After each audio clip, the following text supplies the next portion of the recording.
ሰላም ጤና ይስጥልን እጅጉን የተወደዳችሁና የተከበራችሁ የአዲስ ስፖርት ቤተሰቦቻችን እንደምን አላችሁልን? ከእናንተው ከሆነው ከአዲስ ስፖርት የዩቲዩብ ቻናላችን አዳዲስ ስፖርታዊ ጉዳዮችን ልናካፍላችሁ እነሆ ዳግም ተገናኘን። ስለምታደምጡን፣ ስለምትከታተሉን፣ ቆይታችሁን ከኛ ጋርም ስለምታደርጉ እጅጉን ከልብ አድርገን ነው የምናመሰግነው። በዛሬ ፕሮግራማችን የተለያዩ ስፖርታዊ ጉዳዮችን ወደ እናንተ እያደረስን ቆይታን የምናደርግ ይሆናል። ከነዚህ መካከል ትልልቆቹን የአውሮፓ ክለቦች የተመለከቱ እጅግ በርከት ያሉ ስፖርታዊ ጉዳዮችን ወደ እናንተ ልናደርስ ነው ዛሬም የተገናኘ ነው። አብራችሁን እንድትቆዩ በአክብሮት ጋብዛለሁ። የተለያዩ ስፖርታዊ ጉዳዮችን ወደ እናንተ እናደርሳለን። ፉአድ ባህሩ የዛሬውን ፕሮግራም እመራለሁ። ትላንትና የተደረጉ ጨዋታዎች አሉ። ከነዚህ መካከል በስፓኒሽ ላሊጋ ባርሴሎና ያልተጠበቀ ሽንፈትን ትላንትና አስተናግዷል። እሱን እንመለከታለን። ዛሬ ደግሞ በአውሮፓ ቻምፒየንስ ሊግ የሚደረጉ ጨዋታዎች አሉ። ወደ 16ቱ ለመቀላቀል ዛሬ የሚደረጉ ጨዋታዎች አሉ። የጥሎ ማለፍ ውድድሮች ናቸው። እነሱን ጨዋታዎችም የምንመለከት ነው የሚሆነው። ብቻ እናንተ እስከ ፕሮግራማችን ፍጻሜ አብራችሁን እንድትቆዩ ነው መጋብዘው። ፉአድ ባሩ ፕሮግራሙን እመራለሁ። ሀሳብ አስተያየቶቻችሁን ኮሜንት ቦክስ ላይ ልታጋሩን ትችላላችሁ። እኛ በፕሮግራማችን መጨረሻ መልሰን ወደ እናንተው እናደርሰዋለን። ከዛ ውጭ ደግሞ ቪዲዮአችንን ላይክ፣ ቻናላችንንም ሰብስክራይብ እያደረጋችሁ ቆይታችሁን ከኛ ጋር አድርጉ። ከመሸጋገሪያ በኋላ በድጋሚ እንገናኛለን።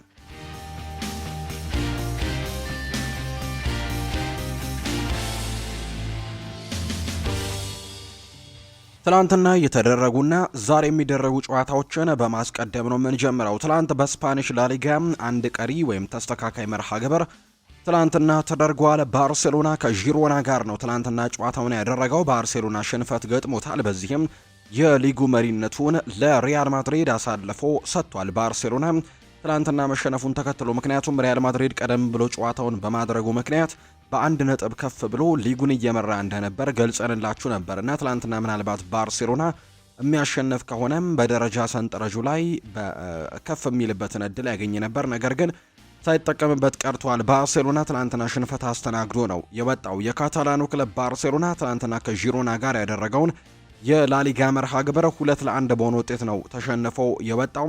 የዢሮናን የማሸነፊያ ግቦች ለማር እና እንዲሁ ደግሞ ፋራን ቤልትራን ናቸው ማስቆጠር የቻሉት። ለባርሴሎና ኩባርሲ ማስቆጠር ቢችልም ነገር ግን ከሽንፈት ሊታደጋቸው አልቻለም። በርከት ያሉ ሙከራዎችን ማድረግ ችለዋል። በእርግጥ በዢሮናም በኩል ግብ ጠባቂ ዮሃን ጋርሲያ ያዳናቸው በጣም ቆንጆ የሚባሉ ሙከራዎች ያሉ የባርሴሎናው ግብ ጠባቂ ያዳናቸው እንጂ በርከት ያሉ ጎሎችንም ሊያስቆጥሩ የሚችሉበት አጋጣሚዎችን አግኝተው ነበር። በባርሴሎናም በኩል በርከት ያሉ የግቡ ቋሚና አግዳሚ መለሰባቸው እንዲሁ አጋጣሚዎች ነበሩ። የፍጹም ቅጣት ምትም አግኝተው ላሚን ያማል የግቡ ቋሚ መለሰበትን አጋጣሚ ጭምር ተመልክተናል እና በጣም ጥሩ የነበረው ፉክክር የነበረው ጨዋታ ነበር።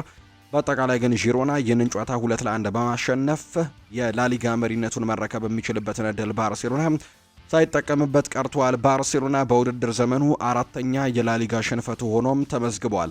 ባርሴሎና መሸነፉን ተከትሎ ሪያል ማድሪድ በሊጉ መሪነታቸው ላይ እንደቀጠሉ ነው የተመለከትነው።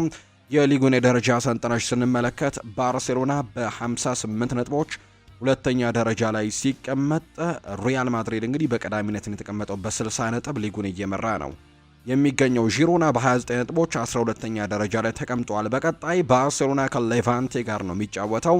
አሁን ላይ አሰልጣኝ ሃንስ ፍሊክ ላይ ጥያቄዎች እየተነሱ ነው። ምክንያቱም ባለፈው በሳምንቱ አጋማሽም በኮፓ ዴል ሬይ በአትሌቲኮ ማድሪድ ሰፊ የሆነ በጎል ልዩነት 4-0 በሆነ ውጤት ተሸንፎ እንደነበር እናስታውሳለን እና በዛ ጨዋታ ላይም አሰልጣኙ የታክቲክ ጉዳዮች ላይ ተጫዋቾቹ በሱ ላይ እምነት እንዳጡ የሚያሳዩ አይነት ዘገባዎች ሲወጡ ነበር። ምክንያቱም ተጫዋቾቹ አሰልጣኝ ሃንስ ፍሊክ የሚከተለው ታክቲክ ላይ ብዙም እምነት እንደሌላቸው ጭምር ሲነገር እንደነበር ነው የተመለከትነው።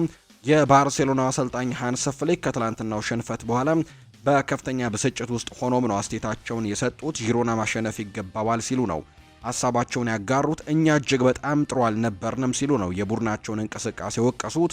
ቡድኑ በርካታ ስህተቶችን ሰርቷል ያሉት አሰልጣኙ ስንከላከል ጥሩ አልነበርንም፣ የመሃል ክፍሉ ቦታ አጠባበቁ ትክክል አልነበረም ሲሉ ጭምር ነው የተናገሩት። ብዙ ክፍተቶች ነበሩብን፣ ጫናም አልፈጠርንም፣ ክፍት ነበረን፣ ብዙ ጎሎችም መቆጠር ይችሉብን ነበር ሲልም ጭምር ነው ጨምሮ የተናገረው። አሰልጣኝ ሃንስ ፍሊክ አያይዞም ለተጫዋቾቹ የ2 ቀን እረፍት መስጠታቸውን በመግለጽ በጣም ደክመዋል፣ እንዲሁ ደግሞ እረፍት ያስፈልጋቸዋል ሲሉ ጭምር ነው የተናገሩትና አሁን ላይ ባርሴሎና የሊጉን መሪነት ለሪያል ማድሪድ አሳልፎ የሰጠበትን አጋጣሚ ነው የተመለከትነው። በጣሊያን ሴሪኤም ትናንትና አንድ ጨዋታ ተደርጓል። ሊቼና ካግሊያሪ ነበሩ ጨዋታቸውን ያደረጉት። ሊቼ ይህንን ጨዋታ 2-0 በሆነ ውጤት ማሸነፍ የቻለበት መርሃ ግብር ሆኖ ነው የተጠናቀቀው። ዛሬ ደግሞ የሚደረጉት ጨዋታዎች በአውሮፓ ቻምፒየንስ ሊግ የሚደረጉ ናቸው። ዛሬ የሚደረጉ ጨዋታዎችን ስንመለከት ልክ ምሽት 2:45 ሲል ጋላታሳራይ እና ዩቬንቱስ የሚያደርጉት ጨዋታ ዛሬ ከሚጠበቁ መርሃ ግብሮች መካከል አንደኛ ነው። በቱርክ ይደረጋል ይሄ ጨዋታ። እነዚህ ቡድኖች ከ9ኛ እስከ 24ኛ ደረጃን ይዘው ያጠናቀቁ ቡድኖች ብቻ ናቸው ጨዋታቸውን የሚያደርጉት። ከአንደኛ እስከ 8ኛ ደረጃን ይዘው ያጠናቀቁ ቡድኖች ወደ ቀጣዩ ዙር በቀጥታ ማለፋቸውን ስላረጋገጡ እነሱ በዚህ ሰዓት ጨዋታ አያደርጉም። እነዚህ ከ9ኛ እስከ 24ኛ ደረጃን ይዘው ያጠናቀቁ ቡድኖች ግን እርስ በርሳቸው ጨዋታ አድርገው ወደ ስምንቱን የተቀላቀሉትን ቡድኖች ስለሚቀላቀሉ 16 ውስጥ ለመቀላቀል የሚደረግ ፉክክር ነው። ስለዚህ ዛሬ ጋላታሳራይ በሜዳው ቱርክ ላይ ከጣሊያኑ ክለብ ዩቬንቱስ ጋር ጨዋታውን ያደርጋል። ሌላኛው ሪያል ማድሪድ የሚያደርገው ጨዋታ ነው። ዛሬ ከሜዳው ውጪ ወደ ቤኔፊካ ስታዲዮ ዳሉዝ አመርቶ ነው ወደ ፖርቱጋል አመርቶ ዛሬ ከሪያል ማድሪድ ጋር ቤኔፊካ ጨዋታውን ያደርጋል። እንዲሁ ባለፈው የምድብ ጨዋታዎች የመጨረሻው ጨዋታ ላይም እንዲሁ ቤኔፊካ እና ሪያል ማድሪድ ጨዋታ ማድረጋቸው ይታወሳል። የጆዜ ሞሪኖ ቡድን ቤኔፊካ ሪያል ማድሪድን ያኔም አሸንፎ ነበር። አሁን ደግሞ በጥሎ ማለፍ እርስ በርስ ተገናኝተዋልና የዛሬው ጨዋታ በትልቅ ጉጉት ይጠበቃል። ጆዜ ሞሪኖ ሪያል ማድሪድን ያኔ አቁስለነዋል፣ የቆሰለ አንበሳ ደግሞ ምን ሊያደርገን እንደሚችል አናቅም ሲሉ ጭምር ነበር የተናገሩትና በዛሬው ጨዋታ ላይ ትልቅ ፉክክር ይደረጋል ተብሎ ይታሰባል። ልክ ምሽት 5 ሰዓት ሲል የሚደረግ ጨዋታ ነው። ቤኔፊካ በሜዳው ሪያል ማድሪድን ያስተናግዳል። በሲግናል ኢዱና ፓርክ ቦሩሲያ ዶርትመንድ በሜዳውና በደጋፊው ፊት የጣሊያኑን ክለብ አታላንታን የሚገጥምበት ጨዋታም ዛሬ ከሚደረጉ መርሃ ግብሮች መካከል ሌላኛው ነው። ዶርትሙንድ በጀርመን ቡንደስሊጋ ተከታታይ ድሎችን በማምጣት ጥሩ ጊዜን እያሳለፈ የሚገኝ አይነት ቡድን ነውና የዛሬው ጨዋታ በትልቅ ጉጉት እንዲጠበቅ አድርጎታል። ሌላኛው ሞናኮ ከፓሪስ ሳን ዠርመን ጋር የሚያደርገው ጨዋታም ይጠበቃል። የአምናው ሻምፒዮን ፓሪስ ሳን ዠርሜን በቀጥታ 8 ውስጥ ገብቶ ማጠናቀቅ አልቻለም። ስለዚህም ደግሞ የጥሎ ማለፍ ጨዋታ ለማድረግ ይገደዳል። እርግጥ ነው አምናም እንዲሁ በዚህ የጥሎ ማለፍ ውስጥ አልፈው እንደነበር እናስታውሳለንና በዛ ነው የአውሮፓ ቻምፒየንስ ሊግን አሸንፈው እንደነበር የምናስታውሰው። ዘንድሮም በዚህ የጥሎ ማለፍ ውስጥ ተካተዋል። 5 ሰዓት ላይ ዛሬ ከሞናኮ ጋር ጨዋታቸውን ያደርጋሉ ፓሪስ ሳን ዠርሜኖች። አሁን ደግሞ ክለቦችን የተመለከቱ ስፖርታዊ ጉዳዮችን ወደ እናንተ እናደርስ። አርሰናልን የተመለከተ መረጃን በማስቀደም ነው የምንጀምረው። ጋብሪኤል ሄሱስ ይናገራል። ወደ ጥሩ አቋም በመመለሴ በጣም ደስተኛ ነኝ ሲል ይናገራል። አሁን ላይ በጥሩ ሁኔታ ላይ ይገኛለሁ ያለው በቡድን ውስጥ ያለኝ ሚና እንደተለወጠ ተረድቻለሁ። እናም በእርግጥም ሁሉንም ተጫዋቾች እደግፋለሁ ሲልም ጭምር ነው የተናገረው። እድሌን እንደማገኝ እርግጠኛ ለመሆን እሞክራለሁ። እናም ወደ ሜዳ ስደርስ ደግሞ ቡድኑን ለመርዳት ሁሉንም ነገር እሰጣለሁ ብለዋል። በአራቱም የማጥቃት ቦታዎች ላይ የመጫወት ችሎታ እንዳለኝ ያምናለሁ። እናም ያንን ደግሞ ለኔ ጥሩ ነው ብዬ አስባለሁ። እርግጥ ነው ከቪክተር ዮኬሬሽ ወይም ደግሞ ከካይ ሃቨርትስ ጋር መጫወት ጥሩ ነው፣ ምክንያቱም እርስ በርሳችን እንረዳዳለን ሲልም ጭምር ነው የተናገረው። ጋብሪኤል ሄሱስ በተለይ ደግሞ በዚህ ሳምንትም በኤፍኤ ካፕ በተደረገው ጨዋታ ጥሩ አጨራረስን ያስመልክቶናል። በእርግጥ ይህ ተጫዋች በአጨራረስ ላይ በጣም ጥሩ አይነት ብራዚላዊም እንደመሆኑ መጠን አጨራረሶቹ ላይ በጣም ፐርፌክት እንደሆነ ይታወቃል። ቴክኒካሊ በጣም ጎበዝ ተጫዋች አይነት የሚባል ነው። በዚህ ሳምንትም በኤፍኤ ካፕ ላይ ያስቆጠረውና አጨራረሱን በርካቶችም አድንቀውለታል። በጥሩ አቋም ላይም እንደሚገኝ እየተመለከተ ነው። በተለይ ደግሞ ተቀይሮ በሚገባባቸው ጨዋታዎች ላይ ጥሩ ነገሮችን ሲያደርግ እየተመለከተን እንገኛለን። ባለፉት ከጉዳት ከተመለሰባቸው ጨዋታዎች ላይ ማለት ነውና ወደ ጥሩ አቋም የተመልሻለሁ ብዬ አስባለሁ ሲልም ጭምር ነው ጋብሪኤል ሄሱስ እየተናገረም የሚገኘው። ጋብሪኤል ሄሱስ ከከተማ ተቀናቃኛቸው ቶተንሃም ጋር ከሚያደርጉት ጨዋታ ጋር በተያዘም ጥያቄ ቀርቦለት ነበር። የኔ ትኩረት የወልቭሱ ጨዋታ ላይ ነው። እሱን ለማሸነፍ እየሰራን ነው። ወልቭስ በሊጉ የመጨረሻ ደረጃ ላይ ቢገኙም ነገር ግን ፈታኝና አስደናቂ ቡድን ናቸው። ስለዚህም እዛ ሄደን ደግሞ 3 ነጥቡን ማግኘት ዋናው አላማችን ነው ሲልም ጭምር ነው ጋብሪኤል ሄሱስ ስለ ቶተንሃም ሆትስፐርስ ጠይቆ እሱ ግን ምላሹን የሰጠውም ስለ ወልቨርሃምፕተን ወንደረርስ ነው። ነገ ከወልቨርሃምፕተን ወንደረርስ ጋር የፕሪሚየር ሊግ ጨዋታ እንደሚያደርጉ ይታወቃል። አርሰናሎች 100% እርግጠኛ ሆኜ የምነግራችሁ አርሰናል የዘንድሮን ሲዝን የሊጉን ዋንጫ ያሳካል ብለዋል የአትሌቲኮ ማድሪዱ አሰልጣኝ ዲየጎ ሲሞኔ ናቸው ይህንን ሀሳብ የሰጡት። አንዳንድ ጊዜ ነፃ ጊዜን ሳገኝ የአርሰናል ጨዋታዎችን ነው የምመለከተው። ጨዋታዎቹ እነርሱ አርሰናሎች እግር ኳስን የሚጫወቱበት መንገድ በጣም አስደሳች ነው። እንዴት ያማረ እግር ኳስን እንደሚጫወቱ ስመለከትም የኔ ቡድን እንደነሱ በሆነ ብዬ እመኛለሁ። እያንዳንዱን ጨዋታ የሚያሸንፍበት መንገድም እጅግ አስደሳች ነው ብሏል ዲየጎ ሲሞኔ። ስለ አርሰናል ሲናገሩ በዚህ የውድድር ዘመን የፕሪሚየር ሊግ ዋንጫን እንደሚያነሱ በአርቴታና በተጫዋቾቹ እጅግ እምነት አለኝ። እርግጠኛ ነኝ እነሱ ፕሪሚየር ሊጉን ያሸንፋሉ። አርቴታ በአውሮፓ ላይ ካሉ ምርጥ ቡድኖችን ገንብቷል። በዚህ ሲዝን ዋንጫዎችን እንደሚያሸንፉ ምንም ጥርጥር የለኝም። አትሌቲኮ ማድሪድ በአውሮፓ ቻምፒየንስ ሊግ ውድድር ላይ ባይኖር ኖሮ የአውሮፓ ቻምፒየንስ ሊግ ዋንጫን ጭምር አርሰናል ያሸንፋል ብዬ እናገር ነበር። ነገር ግን አሁን እኛ እዚህ ውድድር ላይ ያለንበት ሲልም ጭምር ነው ዲየጎ ሲሞኔ ሀሳቡን እየሰጠም የሚገኘው። አርሰናል በክረምቱ የተጫዋቾች የዝውውር መስኮት ሊዮን ጎሬትስካን ለማስፈረም ከሚፎካከሩ ክለቦች መካከል አንደኛው ነው። በጥር የተጫዋቾች የዝውውር መስኮት የመጨረሻ ቀናትም በተለይ የሚኬል ሜሪኖን መጉዳት ከሰሙ በኋላ አርሰናል በዝውውር መስኮቱ የመጨረሻ ቀናት እንቅስቃሴ ካደረጉባቸው ተጫዋቾች መካከል አንደኛው ነበር ጀርመናዊው ሊዮን ጎሬትስካ። ነገር ግን ሳይሳካላቸው እንደቀረ እናስታውሳለንና ተጫዋቹ ምናልባት ኮንትራቱን የማያራዝም ከሆነ በክረምቱ ነፃ ኮንትራት እንደሚሆን ይታወቃልና ጎሬትስካን ለማስፈረም በርከት ያሉ የእንግሊዝ ክለቦች እንቅስቃሴዎችን ያደርጋሉ ተብሎ ይታሰባል። ከዚህ በፊት ማንቸስተር ዩናይትድም ከሊዮን ጎሬትስካ ጋር ስሙ ሲነሳ እንደነበር የምናስታውሰው ነው። ይህ ተጫዋች ወደ እንግሊዝ ሊግ ለመዘዋወር ፍላጎቱ አለው። በእድሜው የመጨረሻዎቹ ጊዜያት ላይ በዚህ ሊግ መጫወትን ምርጫው እንደሚያደርግ የሚያሳዩ ሪፖርቶች ናቸው እየወጡ የሚገኙትና ይህንን የሚፈልግ ከሆነ ደግሞ አርሰናልና ቶተንሃም ለሱ ጠንከር ያለ ፍላጎት አሳይተዋል። እድሉም ሊሰጡት ዝግጁ ናቸው እየተባለ ይገኛል። በተለይ ይህንን መረጃ ያወጣው ለጀርመን መረጃዎች በጣም ቅርብና ታማኝ ተብሎ የሚነሳው ቢልድ ነው። እንደ ዘገባዎች መረጃ ከሆነ አርሰናል በማርቲን ኦዴጋርድ በአርሰናል ቤት ስላለው የወደፊት ቆይታ እየተነጋገሩ ነው። ኦዴጋርድ አዲስ ፈተናን ለመፈለግም አርሰናልን ሊለቅ ይችላል። ኦዴጋርድ አርሰናልን የሚለቅ ከሆነ ደግሞ ዴክላን ራይስ በቀጣይ ዓመት የቡድኑ አምበል የመሆን ዕድሉ ሰፊ ነው ተብሎ እየተነገረ ይገኛል። እርግጥ ነው አሰልጣኝ ሚኬል አርቴታ ከዚህ ጋር በተያያዘ ጥያቄ ቀርቦላቸው ነበር። ከዚህ በፊት እንዲሁ ጭምጭምታዎች ይሰሙ ነበር ከማርቲን ኦዴጋርድ ጋር በተያያዘ የመልቀቅ ዕድሎች ያሉት የሚሉ አይነት ሀሳቦች በትልቁ ሲነሱ እንደነበር የምናስታውሰው ጉዳይ ነው። ነገር ግን ሚኬል አርቴታ በዚህ ጉዳይ ላይ ምን ላይ ሰጥቶ ነበር? ይህ ተጫዋች የረጅም ጊዜ ፕሮጀክታችን አካል ነው። ስለዚህ በዚህ ቡድን ውስጥም ደስተኛ እንደሆነ አውቃለሁ።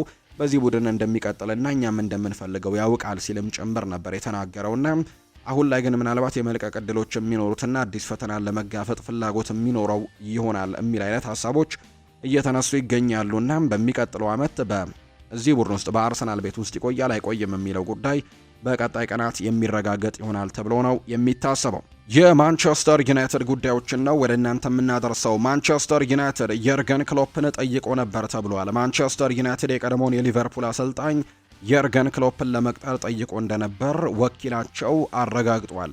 አሰልጣኝ የርገን ክሎፕ ከማንቸስተር ዩናይትድ ጥያቄ የቀረበላቸው ሊቨርፑልን ከለቀቁ በኋላ መሆኑ ወኪላቸው ማርክ ኮሲክ ተናግረዋል። በተጨማሪም ቼልሲም አሰልጣኝ የርገን ክሎፕን ለመቅጠር ጠይቆ እንደነበር ነው ወኪሉ ጨምሮ የተናገረው።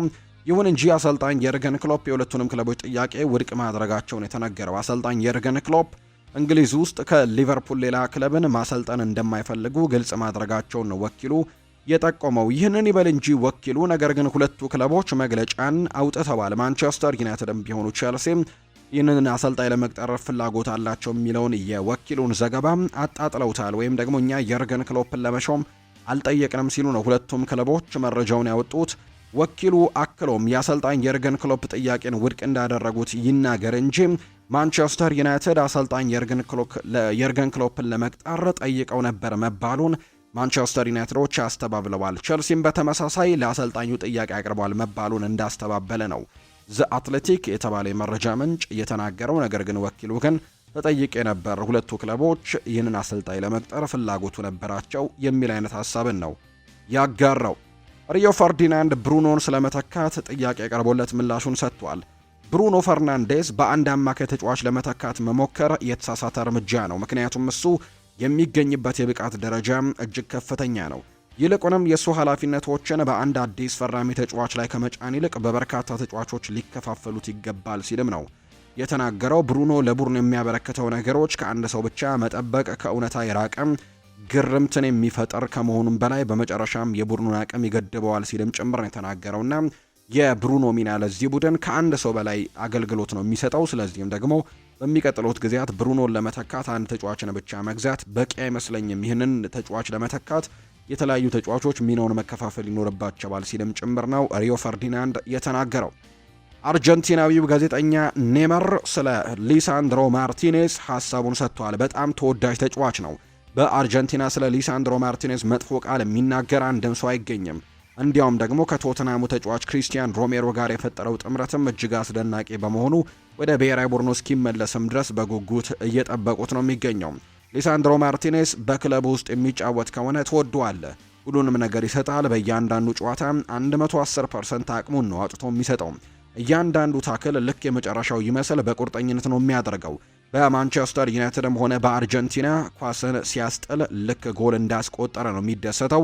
ስለ እሱ አሉታዊ ነገሮችን የሚናገር ወይም ደግሞ በሱ ብቃት ላይ ጥርጣሬ ያለው ማንም ሰው አታገኝም ሲልም ጭምር ነው የተናገረው አርጀንቲናዊው ጋዜጠኛና ይሄ ምናልባት ለፖል ስኮልስ መልእክት ሊሆን እንደሚችል በርካቶች ግምቶቻቸውን ሰጥተዋል። ምክንያቱም ባለፉት ጥቂት ጊዜያት ፖል ስኮልስ እዚህ ተጫዋች ላይ ጥያቄዎችን ሲያነሳ እንደነበር የምናስታውሰው ጉዳይ ነው። አሁን ላይ ግን ይህንን ተጫዋች በተመለከተ ግን የተነሳው ነገር ትክክል እንዳልሆነና እዚህ ተጫዋች ላይ አንድም ሰው ቅሬታ እንደሌለው ጭምር ነው አርጀንቲናዊው ጋዜጠኛ ሀሳቡን የተናገረው።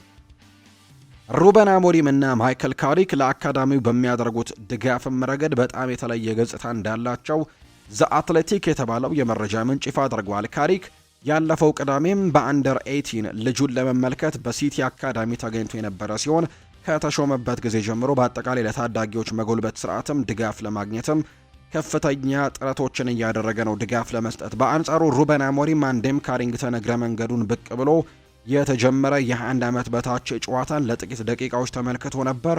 ክለቡ ይህንን እንደ መልካም አጋጣሚ በመጠቀም ሩበን አሞሪም በማንቸስተር ዩናይትድ ቴሌቪዥን ካሜራዎችም በሜዳው ዳር ሆኖ እንዲታይም አድርጎት ነበር። ሆኖም ግን ሩበን አሞሪም በይፋ በአንድም የአካዳሚ ጨዋታ ላይ ታድሞ እንደማያውቅ ነው ዘገባዎች የጠቆሙት።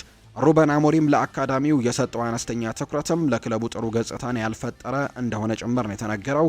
በተለይም ሃሪ አማስ በሻምፒዮንሺፕ የውሰት ቆይታው እየተቸገረ ነው ማለቱና ቺዶ ኦቢ ማርቲን በ21 ዓመት በታች ቡድን ውስጥም በቋሚነት አስተላለፍ ውስጥ መጥቀሱ እንዲሁ በክለቡ ታዳጊዎች ያለውን ቁርጠኝነት ይበልጥ ጥርጣሬ ውስጥ ከቶት ነበር ብለዋል ዘ አትሌቲክ። ነገር ግን አሁን ላይ ማይክል ካሪክ ከመጣ በኋላ ግን የታዳጊ ጨዋታዎችን በመመልከት ከዛ ውጭ ደግሞ ለታዳጊ ተጫዋቾችም ጥሩ ነገሮችን በመስጠትም አሁን ላይ የታዳጊዎችን ወይም የአካዳሚውን ተጫዋቾች መነቃቃት ውስጥ እንደከተታቸው ጭምር የሚያሳዩ መረጃዎችን ነው ዘ አትሌቲክ ይፋ ያደረገው።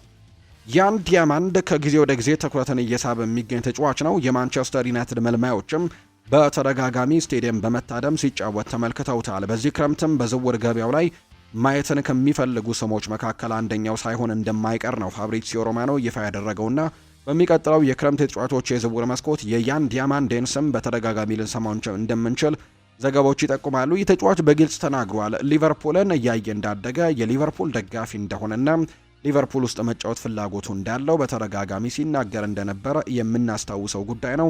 ስለዚህም ያን ዲያማንዴ ምናልባት ወደ ሊቨርፑል የማምራት ትልቅ እድል እንዳለው ነው መረጃዎች እየጠቆሙ የሚገኙትና የተጫዋች በትልቁ ይህንን ክለብ ሊቀላቀል የሚችልበት እድል ሰፊ ይሆናል ተብሎ እንደሚጠበቅ ነው ዘገባዎች የጠቆሙት። ማንቸስተር ሲቲን ደግሞ የተመለከቱ መረጃዎችን ወደ እናንተ እናደርስ። አንድ ጨዋታ መሸነፍ ከፉክክሩ ያስወጣል ብሏል ፔፕ ጓርዲዮላ ሲናገር።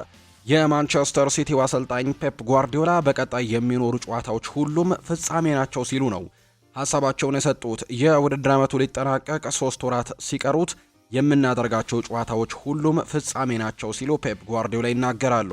አያይዘውም አንድ ጨዋታ ከተሸነፈን ከውድድሩ ፉክክር እንወጣለን፣ መልሶ ለማገገምም እድል አይኖረንም ሲሉ ጭምር ነው የተናገሩት። አሰልጣኝ ፔፕ ጓርዲዮላ በንግግራቸው ወቅትም ሳቪኒሆ ከጉዳቱ በማገገም ወደ ሜዳ ለመመለስ መቃረቡን ጭምር ነው የተናገሩት።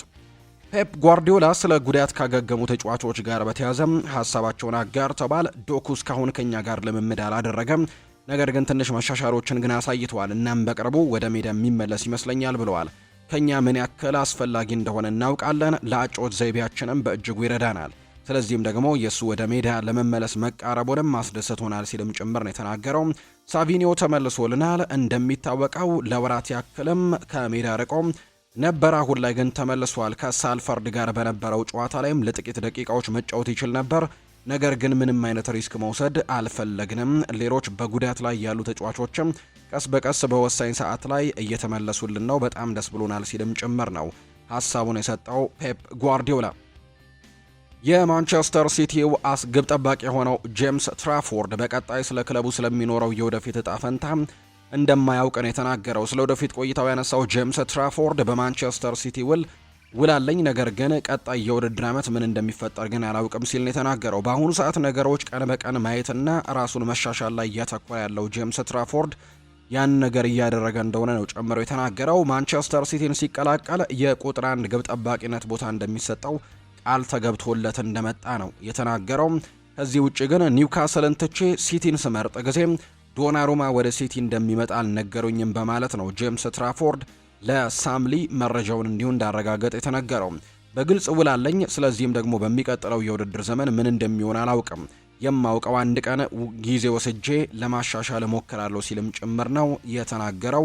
ጄምስ ትራፎርድ ነው ይሄ ሀሳቡን የሰጠው። በተለይ ደግሞ ክለቡን ሊለቅ የሚችልበት እድል አሁን ላይ በጣም ሰፊ እንደሆነ የሚያሳዩ ሪፖርቶች ናቸው እየወጡ የሚገኙት። ፔፕ ጓርዲዮላ ይናገራል። የውድድር ዘመኑ የመጨረሻ 3 ወራት ላይ ስትደርስ እያንዳንዱ ጨዋታ ልክ እንደ ፍጻሜ ጨዋታ ነው። ምክንያቱም አንድ ጨዋታ ከተሸነፍክ ከዋንጫ ፉክክሩ እንወጣለን፣ እናም ዳግም ፉክክሩ ላይ ለመመለስ ደግሞ እንቸገራለን ሲልም ጭምር ነው የተናገረው።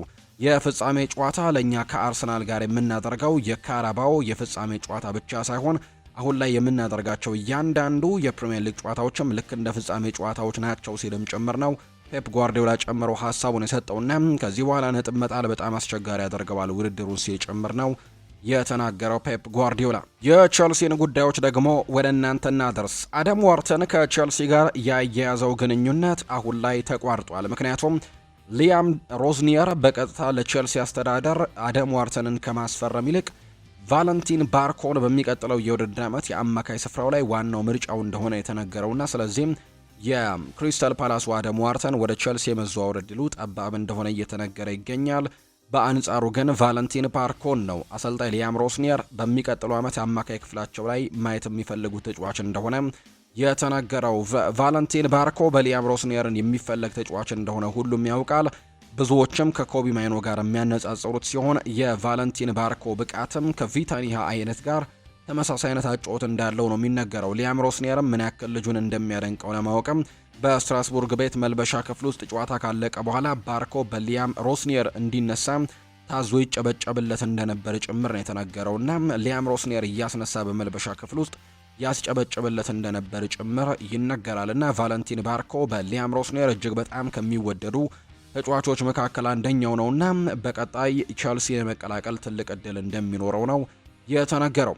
ቼልሲና ሊቨርፑል ከበስተጀርባ በሙሪሎ ዝውውር ላይ እየሰሩ ነው ብለዋል ግሬም ቤሊ ሲናገር። ግሬም ቤሊ አያይዞም ሁለቱም ክለቦች ላለፉት 12 ወራት ተጫዋቹን ሲከታተሉ እንደነበር ጭምር ነው የተነገረው። ስለዚህም በቀጣይ ደግሞ ይህንን የትኛውን ቡድን ይቀላቀላል የሚለው ተጫዋቹ ይወስናል ተብሎ ይታሰባል። ቼልሲም ሊቨርፑልም ግን ሙሪሎን ለማስፈረም እንቅስቃሴዎችን እያደረጉ ነው የሚገኙት።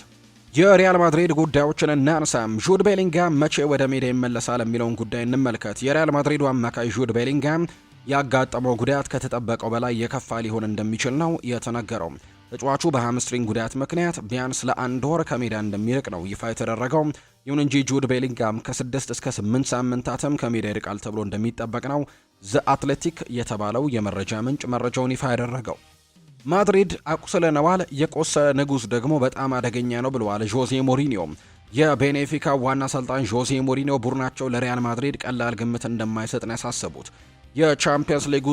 የቻምፒየንስ ሊግ ንጉስ የሆነውን ሪያል ማድሪድ ያደረግነውን እናውቃለን ያሉት ሞሪኒዮ አሁን ላይ ቆስለዋል፣ የቆሰለ ንጉስ ደግሞ በጣም አደገኛ ሆኖ ነው የሚመጣው ሲሉ ጭምር ነው የተናገሩት። አያይዘውም ተጫዋቹ ለሪያል ማድሪድ ቀላል ግምት እንዳይሰጡ አስጠንቅቅ ያለው ሲሉ ነው ጆዜ ሞሪኒዮ የሚናገሩት። ምክንያቱም ያለፈው ሽንፈት በተለየ አስተሳሰብ እንዲመጡ ያደርጋቸዋል። በጣም አደገኛ ሆኖም እንደሚመጡ እርግጠኛ ነኝ ብለዋል ጆዜ ሞሪኒዮ። ቤኔፊካን ዛሬ ምሽት 5 ሰዓት ላይ ከሪያል ማድሪድ ጋር የቻምፒየንስ ሊግ የጥሎ ማለፍ ጨዋታቸውን እንደሚያደርጉ ነው የሚታወቀውና ዛሬ በትልቅ ፉክክር የሚጠበቅ ጨዋታ ነው የሚደረገው። ትሬንት አሌክዛንደር አርኖልድ ወደ ሪያል ማድሪድ ከመጣ በኋላም ገጥሞት የነበረውን አስቸጋሪ ሁኔታ አሁን ላይ በደጋፊዎቹ በክለቡና በቡድን አጋሮቹ እርዳታ አሸንፏል።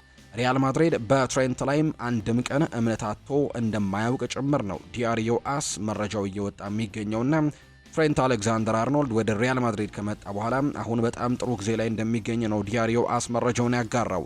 በሪያል ማድሪድ መልበሻ ክፍል ውስጥ የቡድኑ አባላት ትሬንት አሌክዛንደር አርኖልድ ምን አይነት አስደናቂ ብቃት ያለው ተጫዋች መሆኑን ለመረዳት የፈጀባቸው 2 የልምምድ ክፍለ ጊዜዎችን ብቻ እንደሆነም ተነግሯልና እንዳስደነቃቸው ጭምር ነው የተነገረው። ዴክላን ራይስ አንድ ጥያቄ ቀርቦለት ነበር። የአርሰናሉ ተጫዋች ካጋጠሙ ተጫዋቾች በጣም አስቸጋሪው አማካይ ማን ነው ተብሎ ተጠይቆ ነበር። ቶኒ ክሮስ ሲል ነው ምላሹን የሰጠው። ምክንያቱም ልዩ የእግር ኳስ ብልሃት አለው። እናም ደግሞ ከሱ ጋር ስትጫወትም ያጋጠመኝ በጣም ከባዱ ፈተና ነበር። የሱ ብልህነት አስደናቂ ነው፣ ምክንያቱም የጨዋታውን ፍሰትም በችሎታና በብልሃትም ያነብ ነበር። ፕረስ ላደረገው በሞከርኩት ቁጥር ደግሞ በአንድ ንክኪ ይጫወታል፣ ወይም ደግሞ ኳሱን በተረከዝ ተቀብሎ ደግሞ ዞሮ ያልፈኛል። ሁልጊዜም ከሁሉም ሰው አንድ እርምጃ ቀድሞ ነው የሚያስበውና እሱን መጋፈጥ እጅግ በጣም ከባድ ነበር። ልክ እንደ ቅዠት ሰው ነው ሲል ዴክላን ራይስ ስለ ቶኒ ክሮስ ሀሳቡን የሰጠው። ለዛሬው ጨዋታም በጣም አስፈላጊው ነገር ምንድን ነው ብለህ ታስባለህ ተብሎ ኤድዋርዶ ካማቪንጋ ዛሬ ከቤኔፊካ ጋር ከሚያደርጉት የአውሮፓ ቻምፒየንስ ሊግ ቀደም ብሎ ጥያቄ ቀርቦለት ነበር። ምላሹን ሰጥቷል። መጀመሪያ እንደ ቡድን ጥሩ መጫወት፣ የተለመደውን ዘይቤያችንን በመጠቀም እንደ ማንኛውም ጨዋታ በቁርጠኝነት እንጫወታለን። ነገር ግን አንድነታችንን በመጠበቅ በማጥቃቱና በመከላከሉ ዙሪያ ደግሞ በጋራ መስራት ይኖርብናል። እናም ሁሉም ነገር መልካም ይሆናል ሲልም ነው ኤድዋርዶ ካማቪንጋ የተናገረው። አስተሳሰባችንን በሚገባ አሻሽለን በጋራ ማጥቃትና መከላከል ይኖርብናል። ባለፈው ጨዋታ ላይ የተፈጠረው ነገር ለደጋፊዎቻችን ከባድ ስለነበር፣ ነገር ግን ትልቅ ጨዋታን መጫወት እንፈልጋለን። እናም በበቀል ተነስተን ደግሞ ማሸነፍ እንፈልጋለን ሲል ነው ኤድዋርዶ ካማቪንጋ የተናገረው። ብዙ የማቀርበው ነገር አለኝ ብዬ አስባለሁ። በማድሪድ ያንን ነገር አውቃለሁ። እናም ጥሩ ችሎታም አለኝ። ሪያል ማድሪዶች የካማቪንጋን ሙሉ አቅም ገና አላዩትም። ነገር ግን ይጠብቁኝ፣ ምክንያቱም ብዙ ማድረግ የምችላቸው ነገሮች እንዳሉኝ እረዳለሁ ሲልም ጭምር ነው የተናገረው። በመሃል ሜዳ ላይ የግራ ክንፍ ላይ መጫወትስ ምቾት ይሰጣሉ ተብሎም ተጠይቆ ነበር። ከካሬራስ ጋር ጥሩ ግንኙነት ስላለኝ ሜዳ ላይ ነገሮች ቀላል ይሆኑልኛል።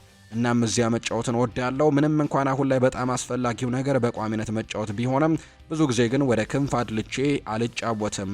ነገር ግን ቡድኑ በየትኛውም ቦታ እንዲሁ ደግሞ ሴንተር ባክ ላይም ሌፍት ባክ ላይም ራይት ባክ ላይም የሚያስፈልገው ሁኔታ ላይ ካለ ግን እኔ ያለሁኝ ሲልም ነው ኤድዋርዶ ካማቪንጋ ጭምር እየተናገረ የሚገኘው።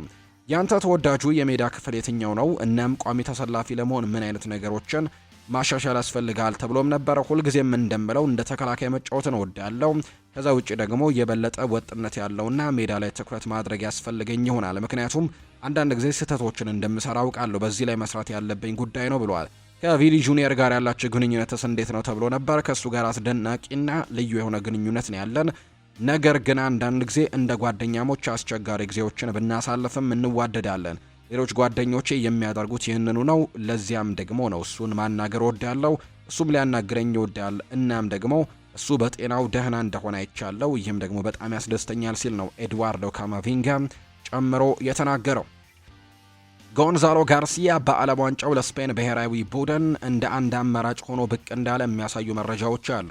ባለፈው ሳምንት የፖርቶ አጥቂ ሳሙ አሞርዲን በጉዳት እንግዲህ ከሜዳ ከወጣ በኋላና በረጅም ጊዜ እንግዲህ ጉዳት ካስተናገደ በኋላ የብሔራዊ ቡድኑ አሰልጣኝ የሆኑት ሉዊስ ዴላ ፉዌንቴም አዲስ አጥቂን እየፈለጉ ነው የሚገኙት። ስለዚህ የሪያል ማድሪድ አጥቂ ጎንዛሎ ጋርሲያ ታዳጊው አጥቂ ማለት ነው ምናልባት በስፔን ብሔራዊ ቡድን በዓለም ዋንጫ ስብስብ ውስጥ ሊካተት የሚችልበት እድል ሰፊ እንደሆነ ዲያሪዮ አስ መረጃውን እያጋራ ነው የሚገኘው። ከሪያል ማድሪድ ምርጥ ተጫዋቾች አንዱ የነበረው ሄሴ በሆዜ ሞሪኒዮ ስርም የነበረውን ህይወትና ስለሱ ባህሪ ደግሞ እንዲህ ሲል ይገልጸዋል። ሞሪኒዮ ጥሩ ሰው ነው እናም ፍጹም የተለየ አሰልጣኝ ነው። ይህ ሰው ወደ መልበሻ ክፍል ሲገባ አጠቃላይ ድባቡን ይቆጣጠረዋል። የሚያናግራቸው ንግግሮች ሁሉ ትኩረትን የሚስቡ ናቸው። እኛ በዛን ሰዓት ትምህርት ቤት እንዳለን ራሳችንን እናሳምናለን። እናም መምህሩ መጣ ሲባልም ሁሉም ሰው ፈርቶ ዝም ይላል። ተጫዋቾች እንዴት ማነሳሳት እንዳለበት ያውቃል። ድክመቶቻቸውንና ጠንካራ ጎኖቻቸውን እንዲሁም ያውቃል። ከተቃራኒ ቡድን ጋር የእግር ኳስ ጨዋታን ሳይሆን ጦርነት እንደምናደርግ እስኪሰማን ድረስም መልበሻ ክፍሉን ያቀልጠዋል። በነገራችን ላይ ፍትሐዊ አሰልጣኝ ነበረ። በዘመኑ ሁሉንም ነገር ያለ አግባብ አላደረገም።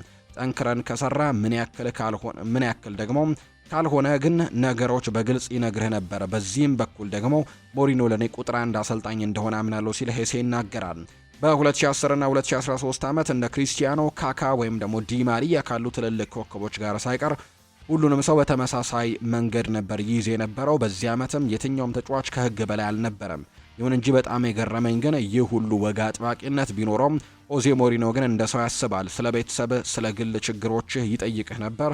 በመጨረሻም እንደ ራሱ ልጅ ማይቶ ችግርን ለመፍታት ጥረት ያደርግ ነበርና ልዩ የሆነ አሰልጣኝ ነው ሲልም ጭምር ነው ሄሴም ስለዚህ አሰልጣኝ ሀሳቡን የሚናገረው። የተቃራኒ ቡድኖች ደጋፊዎች ከሜዳ ውጪ ስትጫወት ሲጮሁብ ስሜታቸውን እገነዘባለሁ። ልጅ ሆኜ ፍላሚንጎን ስደግፍ እኔም አደርገው ነበር።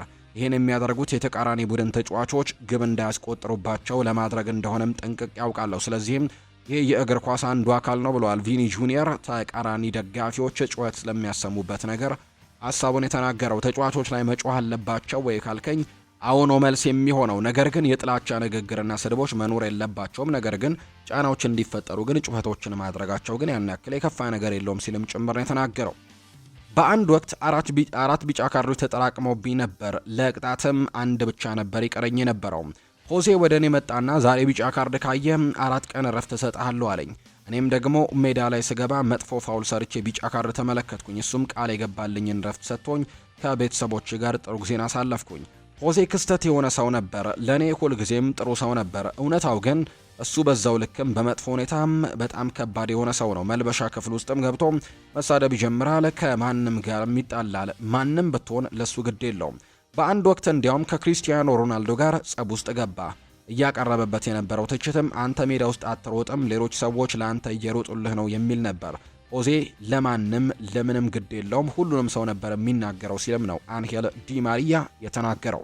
የኤፍኤ ካፕ ተጋጣሚዎች ተለይተው ታውቀዋል። የእንግሊዝ የኤፍኤ ካፕ 5ኛ ዙር ተጋጣሚዎች ትላንትና በእጣ ማውጣት ስነ ስርዓት ይፋ መደረጉን የተገለጸው። አሁን ላይ የእንግሊዝ የኤፍኤ ካፕ 16ቱ ብቻ ቀርተዋል ወይም 5ኛ ዙር ላይ ተደርሷል እና ትልቅ ፉክክሮች እየተደረጉ ይገኛሉ። ከዚህ በኋላ በሚደረጉት ጨዋታዎች ዕለተ ቅዳሜና ዕለተ እሁድ ላይ የሚደረጉ ነው የሚሆነው። እንግዲህ አንድ ጨዋታ ይደረግና ምናልባት በጨዋታው ላይ መለየት ካልቻሉ ወደ ፍጹም ቅጣት ምት እንደሚያመሩ ነው መረጃዎች የሚያሳዩት። ስለዚህም ትላንትና በወጣው የ5ኛ ዙር የእጣ ድልድል መሰረት ከበድ ያለው ጨዋታ ምናልባት ኒውካስል ዩናይትድ በሜዳው ሴንት ጄምስስ ፓርክ ማንቸስተር ሲቲን የሚያስተናግድበት ጨዋታ ነው። ይሄ ድልድል ምናልባት ከሌሎቹ ጨዋታዎች ጠንከር ያለው መርሃ ግብር ሳይሆን እንዳልቀረ በርካቶች ያነሳሉ። ኒውካስል ከማንቸስተር ሲቲ ጋር ይጫወታል። ሌላኛው ማንስፊልድ ከአርሰናል ጋር የሚያደርገው ጨዋታም እንዲሁም የሚጠበቀው መርሃ ግብር ነው። ከዛ ውጪ ወልቨርሃምፕተን ወንደረርስ ከሊቨርፑል ጋር በሞሊኒው ስቴዲየም ጨዋታቸውን ያደርጋሉ። ሬክሳም ከቼልሲ ጋር ነው መርሃ ግብሩን የሚያደርገው። ፉላም ከሳውዝሃምፕተን ጋር እንዲሁ ጨዋታውን የሚያደርግ ይሆናል። ከዛ ውጪ ደግሞ ሰንደርላንድና ብሪስቶል የሚያደርጉት መርሃ ግብር ይጠበቃል። ሊድስ ዩናይትድ ከኖርዊች ሲቲ ጋር ይጫወታል። ሌላኛው ዌስትሃም ዩናይትድ ከብሬንትፈርድ ጋር የሚያደርጉት ጨዋታም ደግሞ በ5ኛው ዙር የተገናኙበት መርሃ ግብር ነው። ስለዚህም በ5ኛው ዙር ማንቸስተር ሲቲም፣ አርሰናልም፣ ሊቨርፑልም ቼልሲም ጨዋታቸውን ከሜዳ ውጪ ነው የሚያደርጉት። ከነዚህ መካከል ግን የማንቸስተር ሲቲ ጨዋታ ከኒውካስል ዩናይትድ ጋር የሚያደርገው ጨዋታ ጠንከር ያለ ፉክክር ይደረግበታል ተብሎ ነው የሚታሰበው። ፕሪሚየር ሊግ በጨዋታ መሀል እረፍት ይሰጣል ተብሏል። የተወዳጁ የእንግሊዝ ፕሪሚየር ሊግ በታላቁ የረመዳን ጾም ወቅትም በሚኖሩ ጨዋታዎች ላይ እረፍት እንደሚኖር ነው በይፋም ያስታወቀው። ፕሪሚየር ሊግ ይህንን የሚያደርገው የእስልምና እምነት ተከታይ ተጫዋቾች ጾማቸውን እንዲፈቱ ለማድረግም መሆኑን የተገለጸው። ጨዋታው በመካሄድ ላይ ቢሆን እንኳን ተጫዋቾች እረፍት ተሰጥቷቸው ሃይማኖታዊ ግዴታቸውን እንደሚወጡ ነው የተነገረው። የእንግሊዝ ፕሪሚየር ሊግ ካለፈው የውድድር ዓመት ጀምሮ ይህንን ሲያደርግ እንደነበር ይታወሳልና ታላቁ የረመዳን ጾም ጨረቃ ዛሬ ከታየች ሮብ፣ ካልታየች ደግሞ ሐሙስ የካቲት 12 ይጀምራል ተብሏል። ሜሲ በኢንተር ማያሚ የፈጠረው ተጽዕኖ እጅግ ትልቅ እንደሆነ እየተነገረ ነው። የአርጀንቲናው ተጫዋች ሊዮኔል ሜሲ ለኢንተር ማያሚ መፈረም በርካታ ስፖርታዊ ስኬቶችን አምጥቶለታል። ሜሲ ኢንተር ማያሚ ለመጀመሪያ ጊዜ የሜጀር ሊግ ሶከር እና ሌሎች ዋንጫዎችን እንዲያሸንፍም አስችሏል። ከሜዳ ላይ ውጤት ባሻገር ግን ኢንተር ማያሚ ከሊዮኔል ሜሲ መምጣት በኋላ ገቢው ከ56 ሚሊዮን ዶላር ወደ 200 ሚሊዮን ዶላርም አድጓል። በተጨማሪም የክለቡ ዋጋ ደግሞ በየዓመቱ በ13 በመቶ እያደገ መሆኑን የተነገረው ኢንተር ማያሚ በአሁኑ ሰዓትም በ1.35 ቢሊዮን ዶላርም ከፍተኛ ዋጋ ያለው የአሜሪካ ሜጀር ሊግ ሶከር ክለብ መሆኑን ነው ፎርብስ መረጃውን እያሳየ የሚገኘው። ፌኖርድ የልምምድ ቦታውን መቀየሩ ተነግሯል። የኔዘርላንዱ ክለብ ፌኖርድ ለራሂም ስተርሊንግ ብሎ የልምምድ ቦታውን ወደ ቤልጅየም መቀየሩ ተነግሯል። ከቀናት በፊት ፌኖርድን የተቀላቀለው ራሂም ስተርሊንግ እስካሁን በኔዘርላንድ የሥራ ፍቃድ አለማግኘቱን የተነገረው። በዚህ ምክንያትም ክለቡ ተጫዋቹን ከቡድኑ ጋር ለማዋሃድ ለሚቀጥሉት 3 ቀናትም የልምምድ ቦታውን መቀየሩ ይፋ ተደርጓል። እንግሊዛዊው ተጫዋች ራሂም ስተርሊንግ እስከ ውድድር ዘመኑ መጨረሻ ድረስም ለፌኖርድ መፈረሙን የምናስታውሰው ጉዳይ ነው። ሌላኛው አሳዛኝ መረጃ የሆነው ኦሌክዛንደር ዚንቼንኮ ከውድድር ዓመቱ ውጪ መሆኑ ነው። በጥር ከአርሰናል በቋሚ ዝውውር አያክስን የተቀላቀለው ኦሌክዛንደር ዚንቼንኮ በመጀመሪያው ጨዋታ ነው ከባድ ጉዳት ገጥሞት የወጣው። ዚንቼንኮ ለአያክስ የመጀመሪያውን ጨዋታ ለማድረግ በገባበት ገና በ3ኛው ደቂቃ ነው ከባድ የጉልበት ጉዳትን ገጥሞት የወጣው። አሁን ላይ ኦሌክዛንደር ዚንቼንኮ በጉዳቱ ምክንያት ከውድድር ዘመኑ ውጪ መሆኑ ተረጋግጧል። በተጨማሪም ዩክሬን ለዓለም ዋንጫ የምታልፍ ከሆነም ቀጣዩ የዓለም ዋንጫ ውድድርም ያመልጠዋል። ዚንቼንኮ ከጉዳቱ አገግሞ ወደ ሜዳ ለመመለስ ከ6 እስከ 7 ወራትም ጊዜ ሊወስድበት እንደሚችል ጭምር ነው የተነገረውና በጣም አሳዛኝ ጉዳት እንደገጠመው ነው የተገለጸው። የፈረንሳዩ ክለብ ለደጋፊው ወርቅ ሊሰጥ ነው። የፈረንሳይ 3ኛ ሊግ ክለብ የሆነው ቨርሳይ የተባለው ክለብ በቀጣይ 1 ወር ወርቃማ ማሊያውን ለሚገዙ ደጋፊዎችም ወርቅ ሊሰጥ ነው። ክለቡ የሚሸጡ ማሊያዎችን ባዘጋጀበት ጥቅል ውስጥም በርካታ የወርቅ ቁራጮችን እንዳስቀመጠ ነው የተነገረው። ወርቆቹ 5፣ 10 ወይና ደግሞ 20 ግራም መሆናቸው ሲገለጽ ደጋፊዎቹ ማሊያቸውን ሲገዙ ውስጥ ወርቅ የማግኘት እድል አላቸው። ክለቡ ይህንን ያደረገው ውድ ጌጣጌጦችን በመግዛትና መሸጥ ላይ ከተሰማራ ተቋም ጋር የደረሰውን አጋርነት ለማክበር መሆኑን የተነገረው። ክለቡ በመግለጫውም ማሊያዎችን ይግዙ ወርቅን የሚያሸንፉ ሲልም ጭምር ነው ማስታወቂያውንም እንዲሁ የሰራው። እግር ኳስ ተወዳጅ ከሚያደርጉት ውስጥ አንዱ የዳኞች ውሳኔ አሰጣጥ ነው። በዳኞች ብቃት ፍትህን ያገኙ እንዲሁም ደግሞ በተቃራኒው በዳኞች ደግሞ አቅም ማነስና ቸልተኝነት ዋጋ የከፈሉ ክለቦች ብሔራዊ ቡድኖችም በቁጥር በርከት ብለው እንደሚገለጹ የሚታወቅ ጉዳይ ነው። ለዳኞች ብቃት ማነስ እንደ ምክንያትነት ከሚጠቀሱት መካከል የሙሉ ጊዜ ስራቸው አለማድረጋቸው እንደሆነ የተለያዩ ጥናቶች ይጠቁማሉ። የእግር ኳስ ዳኞች ከጨዋታ ውጪ ያላቸው ጊዜያቸውን በተለያዩ ስራዎች ማሳለፋቸው ለሚወስኑት የተሳሳተ ውሳኔ የራሱ ድርሻ እንዳለው የተረዳው የብራዚል እግር ኳስ ፌዴሬሽን ዳኞች ከዚህ በኋላ ሌላ ስራ መስራት አይችሉም የሚል ድንጋጌን አውጥቷል። ፌዴሬሽኑ ውሳኔውን ሲያሳልፍ መፍትሄ ማስቀምጦ ነው የብራዚል ሴሪኤ ጨዋታዎችን ለሚመሩ ዋና ዳኞችም ከ10800 እስከ 14400 ዶላርም የወር ደሞዝ እንዲሁም በየጨዋታው ከ900 እስከ 1400 ዶላርም ጉርሻ እንዲከፈላቸው ውሳኔ አሳልፈዋል። ለቪኤአር እና ለረዳት ዳኞችም ተቀራራቢ ደሞዝና የጨዋታ ጉርሻ እንደሚከፍል ነው ያስታወቀው። ዓለም አቀፍ ጨዋታዎችን ለሚያጫውቱ ዳኞች በአመት እስከ 180,000 ዶላር የሚደርስ ክፍያም እንደሚያገኙ ነው ፌዴሬሽኑ ይፋ ያደረገው። ፌዴሬሽኑ እዚህ ውሳኔ ላይ መድረሱን የሚያስገኘው ጥቅምንም ዘርዝሯል። ውሳኔ የተላለፈው የዳኞች የውሳኔ ጥራት እንዲጨምር፣ ዋጋ የሚያስከፍሉ ስህተቶችን እንዲቀንሱ፣ ዳኞች ወጥ ብቃት እንዲኖራቸው፣ ወጣትና ተተኪ ዳኞችን ለማነሳሳት እንዲሁም ደግሞ ዳኞች አካላዊ ስነ ልቦናዊ ዝግጅት እንዲያደርጉ መሆኑን ነው የብራዚል እግር ኳስ ፌዴሬሽን ይህንን መረጃም ያረጋገጠው። ብራዚል አንደርሰን ዲማርኮን ጨምሮ 9 ኢንተርናሽናል ዳኞች እንዳሏት ጭምር ነው የሚነገረው። ብዙ ስለሚከፈለኝ ብቻ አልቀመጥም፣ ጠንክሬ እየሰራው ነው ብለዋል አይቨን ቶኒ። እንግሊዛዊው የአል አህሊ አጥቂ የሆነው አይቨን ቶኒ ከፍተኛ ገንዘብ ማግኘቱ ጠንክሮ መስራትን አላስቀረውም ጭምር ነው የተናገረው። አይቨን ቶኒ ሲናገርም ተቀምጬ ለራሴ ብዙ ስለሚከፈለኝ መዝናናት ትችላለህ ብዬ መንገር አልፈለግም ሲል የተደመጠው።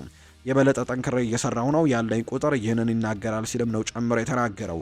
የእንግሊዙ አሰልጣኝ ቶማስ ቱሄልም ግብ ማስቆጠር የተራበ አጥቂ ያገኛል ሲልም ነው አይቨን ቶኒ የተናገረውና በዓለም ዋንጫ ላይ ጥሪ እንዲደረግለት ጭምር ፍላጎቱ እንዳለው ጭምር የሚያሳዩ ዘገባዎች ናቸው እየወጡ የሚገኙት። ስለዚህም ደግሞ የተጫዋች ጥሪ እንዲቀርብለትም ጭምር አሰልጣኝ ቶማስ ቱሄልን ጥሪ እያደረገላቸው እንደሚገኝና ጎል የሚያስቆጥር አጥቂ የሚፈልጉ ከሆነ እኔ ያለሁኝ የሚል አይነት ሀሳብን ጭምር እየሰጣቸው እንደሚገኝ ነው ዘገባዎች እየጠቆሙ የሚገኙት። ሌላኛው የምናነሳው ጉዳይ ደግሞ አርሰናልና ቶተንሃም በዚህ ክረምት ኤንድሪክን ለማስፈረም ከሚፈልጉ ክለቦች መካከል ቢጠቀሱም ሪያል ማድሪድ ግን ተጫዋቹን ለሽያጭ እንደማያቀርበው አረጋግጧል። እየተሰጡ ያለው ወጣት ብራዚላዊ አጥቂ በአሁኑ ወቅት በሊዮን በውሰት ላይ የሚገኝ ሲሆን ባለፉት 6 ጨዋታዎችም 5 ግቦችንና 1 አሲስትን በማስመዝገብ አስደናቂ ብቃትን ነው እያሳየ የሚገኘው። እንደ ቲም ቶክ ዘገባ ከሆነ ይህ ጥሩ ብቃትም እንደ አርሰናልና ስፐርስ ያሉ ክለቦችን ትኩረት የሳበ ቢሆንም ሪያል ማድሪድ ግን ተጫዋቹን የመልቀቅ ፍላጎት የለውም። ሎስ ብላንኮቹ በሳንቲያጎ ቤርናቢው ቆይታው ነገሮች ገና ባይሳኩለትም በእጃቸው ላይ ትልቅ ተሰጥኦ እንዳለ ግን ያውቃሉ። ቀደም ሲል የነበሩት የማድሪድ አሰልጣኝ ካርሎ አንቸሎቲ ኤንድሪክን ድንቅ ሲሉ ገልጸውት ነበር። ሆኖም ግን በስፔኑ ግዙፍ ክለብ ውስጥም ባለው ከፍተኛ ፉክክር ምክንያትም ራሱን ማረጋገጥ ቀላል አልሆነለትም። ይህ የ19 ዓመት ወጣትም ባለፈው የውድድር ዘመን በቋሚነት አልተሰለፈም ነበር። በድምሩ 7 ግቦችን አስመዝግቧል። በዚህ የውድድር ዘመን የመጀመሪያው አጋማሽ ደግሞ በጥር ወር ሊዮንን በውሰት ከመቀላቀሉ በፊትም 3 ጊዜ ብቻ ተሰልፎ ተጫውቷል። ኤንድሪክ የመጫወት እድልን ካገኘ በኋላም ብቃቱ መሻሻሉን የሚያስደንቅ ባይሆንም ሪያል ማድሪድ ይህንን የውሰት ጊዜም ደግሞ ተጫዋቹን ለገበያ ለማቅረብም ሳይሆን በሚቀጥለው የውድድር ዘመን በቡድን ውስጥ ለማካተትም ሙሉ እቅድ እንዳለው ነው ያስታወቀው። ኤንድሪክ በቀድሞ ክለቡ ፓልሜራስ በነበረበት ወቅትም ትኩረት ከሳበበት ጊዜ ጀምሮ እንደ ትልቅ ተሰጥኦ ሲታይም ቆይቷል። በማድሪድ ያለው ደግሞ ትግል የሚቀጥል ከሆነ ግን ቼልሲ እሱን ለማስፈረም እንዲሁ ቶትናምም ለማስፈረም ይሞክራል ተብሏል። አርሰናልም በዚህ ዝውውር ውስጥ ሊኖርበት እንደሚችል ጭምር የሚጠቁሙ መረጃዎች ናቸው አሁን ላይ እየወጡ የሚገኙት። አርሰናሎች ባለፈው ክረምት ትክክለኛ ጎል የሚያስቆጥር ተጫዋች ፍለጋን አድርገው እንግዲህ ቪክተር ዮኬሬሽን ያስፈረሙ ቢሆንም ይህ ስዊድናዊ ኢንተርናሽናል ግን እስካሁን በጣም በትልቁ ውጤታማ መሆን ግን አልቻለም። ጋብርኤል ሄሱስና ካይ ሃቨርትስም ለጉዳት ተጋላጭ መሆናቸውን ተከትሎ በሌላ አጥቂ የሚሆን ቦታ ላይ ሊሆን ይችላል ተብሏል። ኤንድሪክ ለረጅም ጊዜ የሚዘልቅም ጥሩ ኢንቨስትመንት ሊሆን ይችላል ተብሏል። ቶተንሃም እንደ ኤንድሪክ ያለ ጥራት ያለው ተጫዋች የማግኘት እድል ቢኖረውም ደስ ይሰኛል። ሆኖም ግን ክለቡ ከላይኞቹ 4 ደረጃዎች ይልቅ ወደ ወራጅ ቀጠናው የቀረበ በመሆኑ ይህንን ዝውውር መፈጸም በጣም ፈታኝ ያደርግበታል። በሚቀጥለው የውድድር ዘመን በኤንድሪክ ላይ ምን እንደሚከሰትና ለወደፊቱ በአርሰናል ወይም በስፐርስ እድል ይፈጠርለት እንደሆነ ማየቱ በጣም በትልቁ ትኩረት የሚስብ ጉዳይ እንደሆነ ነው ዘገባዎች በትልቁ እያጋሩ እንደሚገኙ መረጃዎቹ የወጡት። የተወደዳችሁና የተከበራችሁ ቤተሰቦቻችን ለዛሬ ያዝንላችሁ አዳዲስ ስፖርታዊ ጉዳዮቻችን እነዚህን ይመስላሉ። ስላደመጣችሁን፣ ስለተከታተላችሁን፣ ቆይታችሁን ከኛ ጋርም ስላደረጋችሁ እጅጉን ከልብ አድርገን ነው የምናመሰግነው። ፉአድ ባህሩ የዛሬውን ፕሮግራም እየመራው ከእናንተ ጋር ቆይታን አድርግ ያለው። በቀጣይ ፕሮግራሞቻችን ሌሎች ስፖርታዊ ጉዳዮችን፣ ሌሎች አዳዲስ መረጃዎችን አካተን በድጋሚ ተመልሰን የምንገናኝ ይሆናል። ስላደመጣችሁኝ፣ ስለተከታተላችሁኝ ቆይታችሁም ከኛ ጋር ስለነበር ከልብ አድርገን ነው የምናመሰግነው። በቀጣይ ፕሮግራሞቻችን በድጋሚ እንገናኛለን። መልካም ጊዜ እንዲሆንላችሁ ነው በአክብሮትም የምመኘው።